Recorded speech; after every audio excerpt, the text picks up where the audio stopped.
Hello there, my name is Matthew Wainwright and I'm a time tunneler. Now, my children love to read comic books.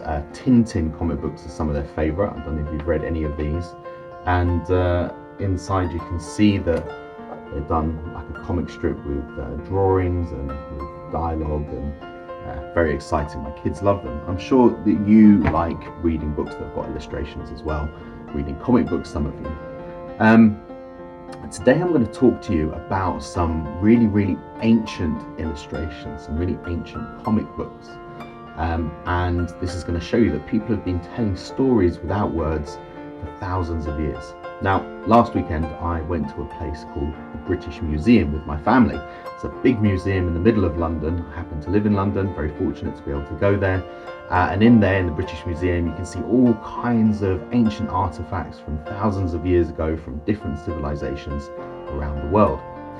And there's a few that I was particularly interested in that I wanted to go and see. Now, the first one I'm going to talk about, I couldn't actually go and see because the gallery was closed, but I've seen it before, so here's some pictures of what it is. Now, these are artifacts called the Lakish reliefs.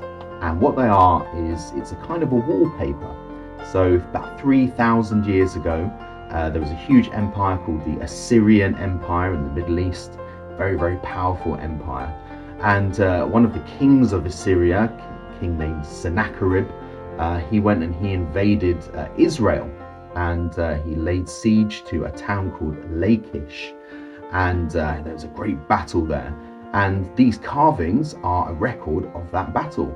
So you can go there and you can see what happens. And King Sennacherib, after he'd finished the battle, he went back home and he made these carvings and he put them up all around his palace in Nineveh to show off what he had done and how great he was and how amazing he was. And he told the story of that battle in pictures. Now, fast forward about 1,000 years-ish to the Greek and Roman empires.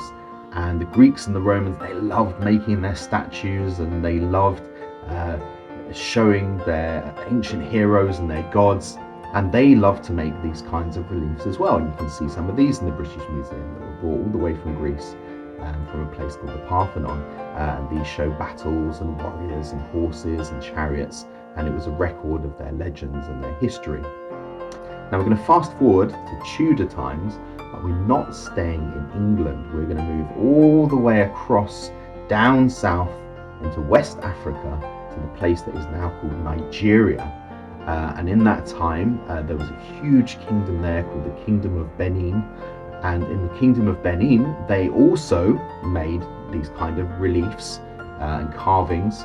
And these were made out of bronze, and these would have been put up, they think, around the doors of the palaces of the kings of Benin. And again, it tells stories from their culture and their history and their legends. And it was to remind people of all the amazing things that had happened. So I think it's really interesting to see that for the longest time people have been telling these stories without words, and I think that it's perfectly possible for us to tell stories without words as well. So what I want you to do is I want you to get the worksheet that comes with this video, and on there you'll see an activity, and the activity is to think of an important occasion that's either happened in your life, in your family, maybe a birthday or a holiday or some special event that you've been to, or something important that's happened in the history of this country, like the Olympics or the World Cup or the King's coronation that we had recently. I want you to make your own relief, design your own relief. There's some pictures to help you, to show you the kind of things you can do. But basically what you want to do is you want to cram as much detail into that picture as possible. And you want things going on over here and up in the corners and up at the top and down at the bottom. And you want to put in all that detail about what's happening and who's there. And if you finish that and you want to give yourself a bit of a challenge, you can imagine that you work in a museum 2,000 years in the future and you found your relief, and you have to write a little plaque that goes to the side of it explaining what this relief is, what's happening and what the people are doing. So I hope you enjoy that. Hope you enjoy creating your stories without words, and as always, happy time. Bye bye.